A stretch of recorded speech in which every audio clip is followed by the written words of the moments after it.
আপনাদের সামনে তুলে ধরবো। এমন কিছু খাবার যেই খাবারগুলো যদি আপনারা নিয়মিত শিশুকে খাওয়ান, ৬ মাস বয়স পূর্ণ হওয়ার পর থেকেই যদি এই খাবারগুলো খাওয়ার অভ্যাস শিশুদেরকে করিয়ে নেন এবং নিয়মিতই এই খাবারগুলো ঘুরিয়ে ফিরিয়ে খাওয়ানোর চেষ্টা করেন এবং ৬ মাস বয়সের পর থেকেই তাদের খাবারে নিয়মিত ১-২ টি আইটেম যেগুলো আয়রন সমৃদ্ধ খাবারগুলো রাখার চেষ্টা করেন, তাহলে আপনার শিশুর কখনোই আয়রন শূন্যতার সমস্যা হবে না। আর আয়রন শূন্যতার সমস্যা না হলে আয়রন শূন্যতাজনিত রক্ত শূন্যতা তার কখনোই হবে না।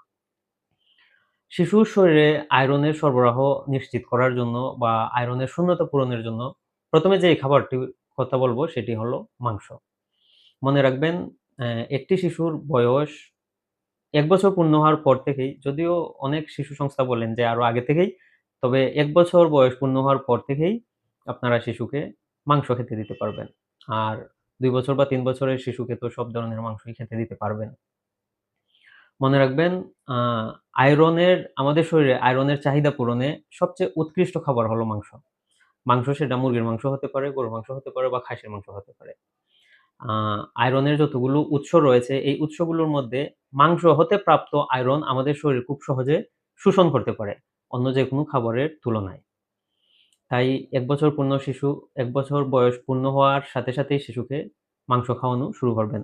আর মনে রাখবেন মুরগি বা হাঁস বা গরু বা ছাগলের হাড়ের মধ্যে যেই মাংস থাকে, সেই মাংসের তুলনায় এসব প্রাণীর অঙ্গের মধ্যে আয়রনের পরিমাণটা বেশি থাকে। যেমন ধরেন আ বিভিন্ন প্রাণীর লিভারের মধ্যে, হার্টের মধ্যে আ বা কিডনির মধ্যে এই ধরনের যে অঙ্গগুলো রয়েছে, এই অঙ্গগুলোর মধ্যে আয়রনের পরিমাণটা বেশি হয়। দ্বিতীয়ত যে খাবারটি বলব সেটি হলো মাছ। মনে রাখবেন সব ধরনের মাছের মধ্যেই যথেষ্ট পরিমাণে আয়রন রয়েছে। মোটামুটি ৯ মাস পূর্ণ হওয়ার পর থেকেই একটি শিশুকে মাছ খাওয়াতে পারবেন এবং মাছের ক্ষেত্রেও এই কথাটি সত্য যে মাছের মধ্যে যে আয়রনটি রয়েছে এটি একটি প্রাণিজ আয়রন। আর মনে রাখবেন যে প্রাণিজ আয়রন আমাদের শরীর সহজে শোষণ করতে পারে, তুলনামূলকভাবে অন্য যেকোনো উৎসের চাইতে। গুরুত্বপূর্ণ খাবার হলো পুঁইশাক। এটি অত্যন্ত সহজলভ্য। আর মনে রাখবেন মাত্র ৭ মাস বয়স থেকেই একটি শিশুকে পুঁইশাক খাওয়াতে পারবেন। শিশুর আ খিচুড়িতে আপনারা পুঁইশাক দিয়ে দিতে পারেন।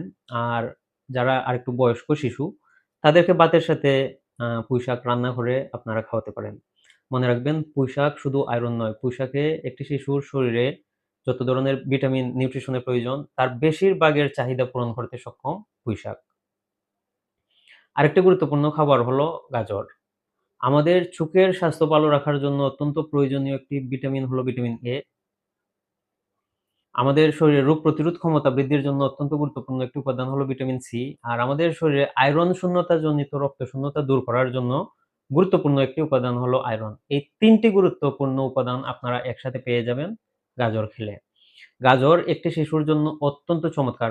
মোটামুটি পৃথিবীতে যত ধরনের শিশু স্বাস্থ্য সংস্থা রয়েছে, সব শিশু স্বাস্থ্য সংস্থা এই পরামর্শ দিয়ে থাকে যে ৭ মাস বয়স পূর্ণ হলেই একটি শিশুকে গাজর খাওয়ানো শুরু করা উচিত।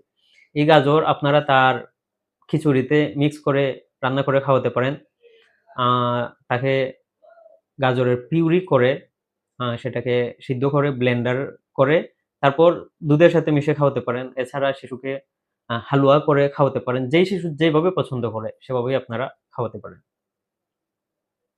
বেড়ে ওঠার জন্য যত ধরনের ভিটামিন, নিউট্রিশন এবং তার শরীর বেড়ে ওঠার জন্য যেই প্রোটিন প্রয়োজন, এই সবগুলো ভিটামিন, নিউট্রিশনের অত্যন্ত চমৎকার আরেকটি উৎস হলো ডিম। বিভিন্ন ভিটামিন, নিউট্রিশন তো রয়েছেই, সেটাতে প্রচুর পরিমাণে আয়রন রয়েছে এবং শিশুর বেড়ে ওঠার জন্য সবচেয়ে বেশি গুরুত্বপূর্ণ যে উপাদান সেটি হলো প্রোটিন, সেটিও প্রচুর পরিমাণে রয়েছে ডিমের মধ্যে। আর ডিমের প্রশ্ন আসলেই অনেকের মনে প্রশ্ন আসে যে ফার্মের মুরগির ডিম ভালো নাকি দেশি মুরগির ডিম ভালো নাকি কোয়েলের ডিম ভালো নাকি হাঁসের ডিম ভালো? বিভিন্ন গবেষণা থেকে বলা হয়েছে যে এই ডিমগুলোর মধ্যে পুষ্টিগুণে তেমন কোনো পার্থক্য নেই। যেটুকু পার্থক্য রয়েছে সেটি অত্যন্ত নগণ্য। সুতরাং ডিমের ক্ষেত্রে মনে রাখবেন পরিমাণে আপনি যত বেশি খাবেন তত বেশি পুষ্টি পাবেন। যেমন ধরুন একটি ফার্মের মুরগির ডিমের সাইজ কিন্তু দেশি মুরগির ডিমের চাইতে বা কোয়েলের ডিমের চাইতে বড়। সুতরাং ফার্মের মুরগির ডিম পুরোটা খেলে আপনি বেশি পুষ্টি পাবেন। আবার হাঁসের ডিম কিন্তু ফার্মের মুরগির ডিমের চাইতেও সাইজে বড়। সেক্ষেত্রে পুষ্টির পরিমাণটা আরো বেশি হবে। আর এই ডিমগুলোতে সামান্য কিছু পুষ্টির আ তুলনামূলক ভিন্নতা রয়েছে সেটি অত্যন্ত নগণ্য। যেমন ধরেন ফার্মের মুরগি তেমন একটা রোদের মধ্যে থাকে না। এজন্য ফার্মের মুরগিতে ভিটামিন ডি এর পরিমাণটা কম। অন্যদিকে দেশি যেই মুরগি সেগুলো সারাক্ষণ রোদে ঘোরাফেরা করে, বাড়ির চারদিকে ঘোরাফেরা করে, খাবার গ্রহণ করে, তাদের উপর সরাসরি সূর্যালোক পড়ে। এজন্য তাদের শরীরে ভিটামিন ডি এর পরিমাণটা একটু বেশি। সবচেয়ে গুরুত্বপূর্ণ হলো প্রোটিন, সেটা সব ধরনের মুরগির ডিমের মধ্যেই পাওয়া যায়। আর গুরুত্বপূর্ণ আয়রন সব ধরনের ডিমের মধ্যেই পাওয়া যায়। তাই আপনার সাধ্য অনুযায়ী শিশু যেই ডিমটি পছন্দ করে সেটিই আপনি খাওয়াতে পারেন।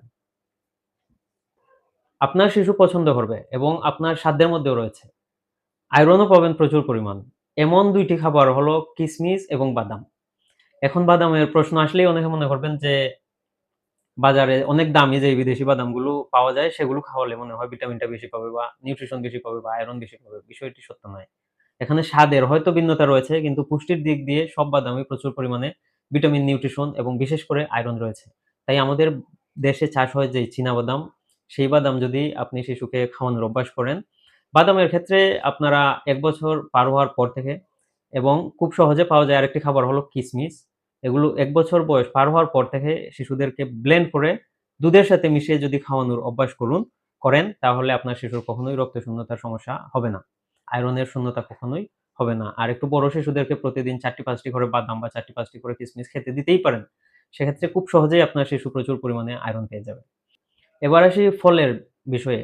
মোটামুটি আপনার আশেপাশে যত ধরনের ফল রয়েছে সব ফলেই কম বেশি আয়রন রয়েছে। তবে সবচেয়ে বেশি আয়রন পাওয়া যায় ডালিমে। আর এই ডালিম ১ বছর পার হওয়ার পর থেকে শিশুদেরকে খাওয়াতে পারবেন।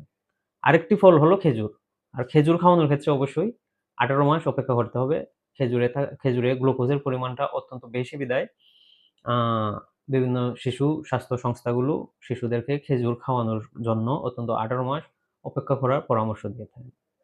আশা করি পুরো ভিডিওটি শোনার পর আ আপনার শিশুর আয়রন শূন্যতা পূরণে, রক্ত শূন্যতা দূর করতে কি করতে হবে এ ব্যাপারে আ মোটামুটি সাধারণ একটি ধারণা আপনি পেয়েছেন। আশা করি ভিডিওটি আপনার ভালোই লেগেছে।